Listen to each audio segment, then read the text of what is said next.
లింగం, ఇన్నాళ్ళు రుణం రుణం అని పిశాచల్లా పీక్కు తిన్నావు. తీసుకో. ఇదిగో రాఘయ్య గారి బాకీ లెక్క చూసుకో. చూడక్కర్లేదు, సరిగ్గానే ఉంది. బాకీలన్నీ తీరిపోయినట్టేనా? చెప్పక్కర్లేదు, తీరిపోయాయి. అయితే పత్రాలు నీవు. పత్రాలా? పత్రాలు ఎక్కడయ్యి లేవు. ఏ నాటకం ఆడుతున్నావా? ఏటీ లేదంటే వెందయ్యా మసే తేలు ముద్దలు వేయించుకున్నావుగా. అది అది మీకు నాకు మధ్య ఉన్న పవిత్రమైన సంబంధాన్ని గుర్తుగా రాయించాను.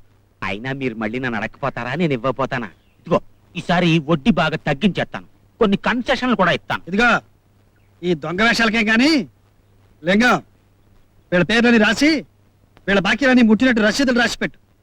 రాఘవయ్య గారి కూడా మళ్ళీ వచ్చి తీసుకెళ్తాను. ఇదిగో నీ మాట మళ్ళీ ఊర్లో వినపడిందా? ఇటు చూడు, నీ విశాల హృదయం ముక్కలు ముక్కలైపోతుంది. జాగ్రత్త. రండయ్యా.